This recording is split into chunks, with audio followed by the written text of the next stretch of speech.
Hello everyone, KosakChess here, and I welcome here very warmly to my first episode of KosakChess News, where today's main topic, if not the only topic, would be the Grenke Chess Open 2024, one of the biggest tournament in the world and one of the most prestigious one.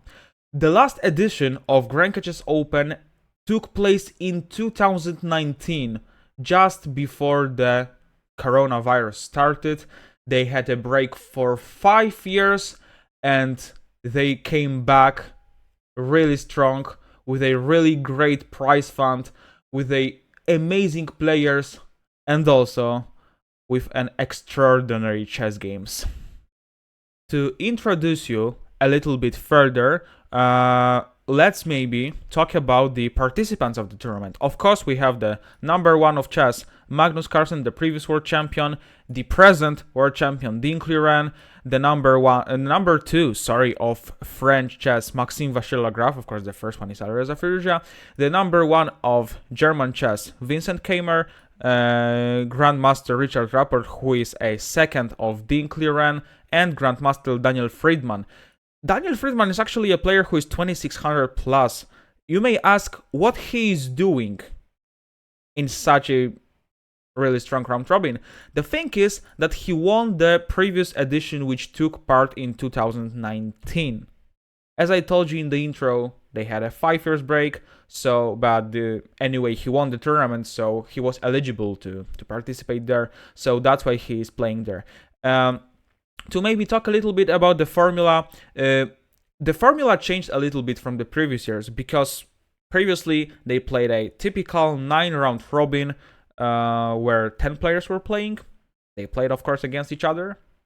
But now they are playing the double round robin with a decreased tempo, because they're playing 45 minutes plus 10-second increment. So it means that they are playing, let's say, rapid chess. It is not even a classical one. They are playing double round robin, so they are going to play 10 rounds, 2 rounds each day. The tournament starts at the 26th of March and ends on the 1st of April on Prima Aprilis. You can see there the winners of the previous previous editions. Of course, the link to this website you will find in the description right below. Now maybe let's have a look to the results. You can see that Richard Rapport leads the tournament with 1.5 points, and as you can see, he won a 1 game against the guy who is number 5 in the standings table.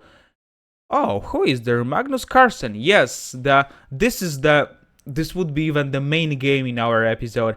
The Richard Rapport won against Magnus Carlsen in the first round of the Grenke Chess Classic 2024, but you surely need to see this game. Of course, I will show it to you because something wrong happened. That's what I can say. Dean Clearan, Maxime Vachier-Lagrave, Vincent Keimer, and Magnus, they're both 1 point, and Daniel Friedman, a little bit an outsider guy, half of the point. He made a draw against Vincent Keimer. Okay, so maybe let's go to the most interesting games which happened today. 2 games which ended in a draw in the first round, so Vincent Keimer against Daniel Friedman and MVL against Dean Clearan. They were on a pretty high quality, and that's why this game were let's say a little bit boring, because of the fact they were so good. No side mates, some great mistakes. Because of the fact that they played pretty accurately, the games ended in a draw. But what is the most surprising thing is the game on the table number 2, which we are going to go right now. Okay, Richard Rapport played e4, c6, d4, d5, the Carlsen defense, e5, bishop f5, h4, and h5. This is the same variation which Levi Rosman played against me on one of the Title Tuesdays. If you didn't see the video, you can surely watch it on my YouTube channel. Probably you will see the link just right above my head. Richie played bishop d3, queen d3, queen a5, c3, e6, and the move a4, which is with the intention to size the center a little bit and to make some pressure on the queen side, because white has quite a high high located pawns there, so there's nothing wrong with it. Magnus plays c5, it stops b4 and also makes a spot to this knight on the c6. D takes c5, queen c5, the queen just wants to escape. Knight f3, queen c7 to a safe square. Knight f3, Richie intends to go knight b5, so that's why Magnus chops the knight. Rook takes a3, knight d7, castle, knight d7. Magnus probably didn't want to take this pawn because of the fact that after knight d5, queen e5, queen b5 check, he loses the b7 pawn, and also he loses the right to make a castle. So that's why. How to delay the variation? Good too. I have no idea. Okay, knight d7, rook e1, rook c8, queen d1. Okay, some strange maneuvers, but probably he wants to have a look on the h5 pawn.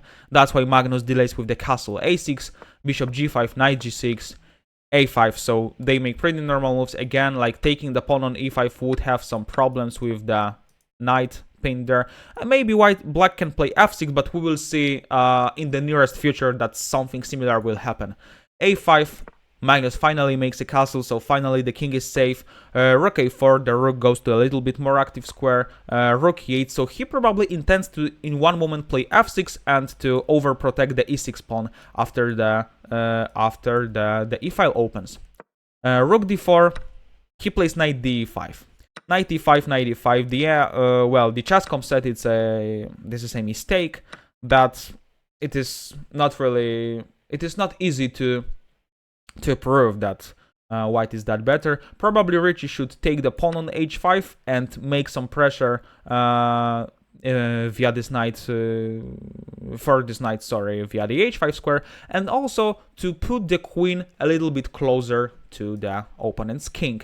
But he opted for a bishop f4 for a really normal move.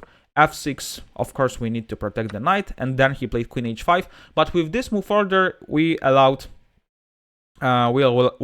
black to play queen f7, offering the queen trade, and additionally they got out of the pin. Well, let's check maybe what will happen if after queen h5 Magnus would play f6. Well, because after bishop f4, queen f7 we transpose to the game. But now white can go for the amazing tactics, and this is all about the removing the best defenders of the king.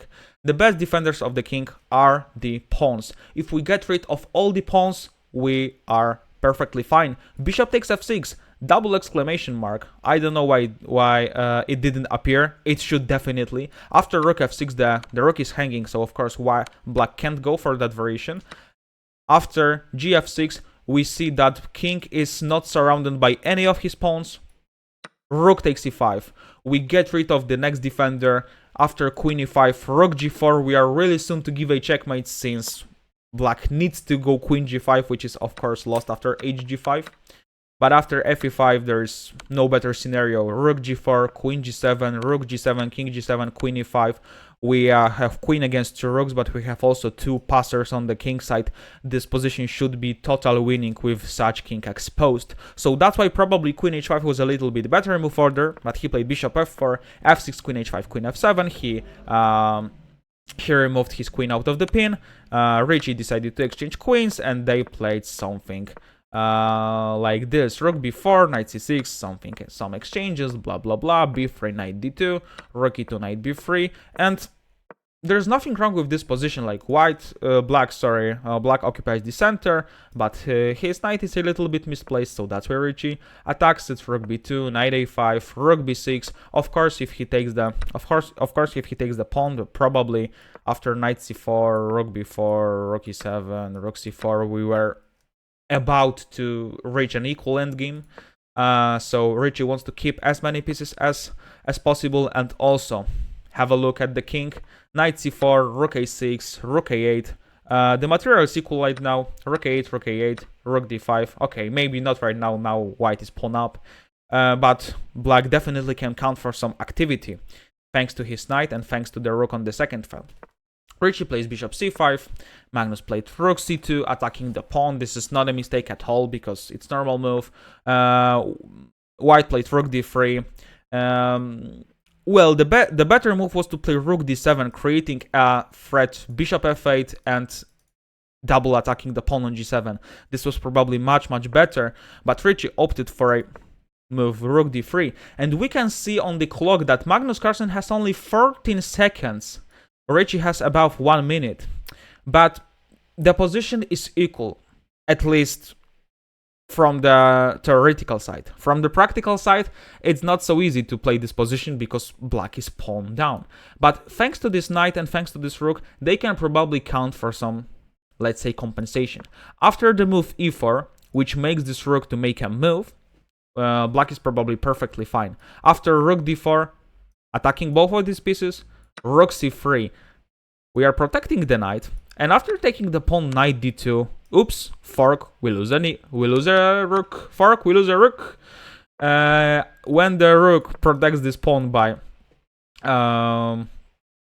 like this, I think that black can make some maneuver like knight d2, king hides to the safe square, knight f3, and now rook c3 and rook c1, rook g1 are both the threats. This is not the deadly threat because if I protect the pawn, I can maybe count, for some draw at least.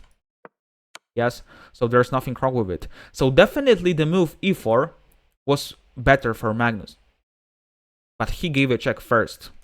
He played knight d2. You can see the bar increased so much. He made a beautiful jump. But why is now black that lost? The Magnus Carlsen 2830 player, the #1 of chess in all formats, classical, rapid, and blitz, plays knight d2. What is the winning sequence for white? Just chop this knight and make Magnus Carlsen resign. Because after rook d2, we can see that king and the rook is on one diagonal, and after bishop e3, white wins. Yeah, so this was all about these games. Now, Matt, let's maybe go to the second round. Going after this pawn. 92 check, blunder. White can take. Ooh, in the round #2, we can see that we also have 2 draws and 1 result on the second table. And on the second table again plays the Magnus Carlsen, and he again didn't make a draw. Now he played against the Daniel Friedman. Of course, we will go through this game really quickly. I will maybe also show you really quickly that Dink Ren played against his second Richie Rapport. They played a really quick and not interesting game because it really soon ended in a repetition. Yeah, this game ended like this. In the round robin tournament when you are invited. Okay, of course I know they know each other. But in my opinion, they should try at least. They should even try to pretend they want to play. Not to end the game like this. But okay, I am not playing there. I am not really about to play there in the next few years. So maybe I'm not the right person who should put such opinions. The game Vincent Kamer against MVL was long and had the position, the evaluation of the position changed a lot, but in general the Kamer was on the verge of winning via the most part of the game. They played really long and yeah, interesting game, which to be honest I don't have that much time to analyze it in more details. You can see the bar is jumping back and forward. Blah blah blah blah blah. They blunder all the pawns, and we reached an endgame like this, where Vincent Kamer of course was trying, but with the king centralized that much, and also this king is also shouldering the opponent's king, white probably can't make any progress because the knight is controlling the h8 square, so the promotion is almost impossible. MVL really quickly he realized that he will take the pawn, so he just keep checking, and he made a draw. And in the last game, Daniel Friedman lost against Magnus Carlsen. Magnus Carlsen was really, he really did he really wanted to win this game, and that's why he went for the double fianchetto setup, which is of course a little bit, it might be surprising for the opponent because it's not usual way to play the opening, but Magnus just kept pushing, and after putting typical King's Indian setup, he went for the sacrifice. He was just believing in the power of these pawns. The game wasn't accurate that much because, as you can see that in this position, black is winning. Then he pushed the pawn and for some reason it's a draw.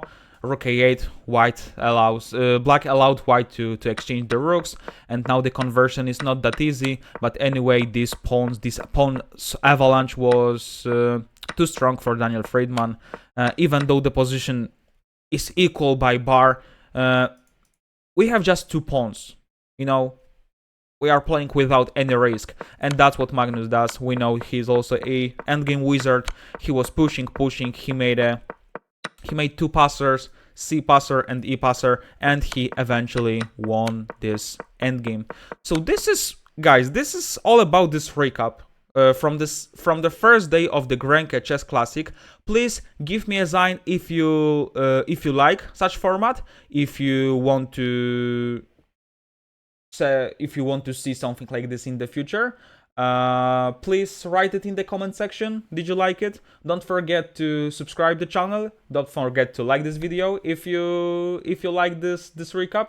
Don't forget to dislike this video if you didn't like something.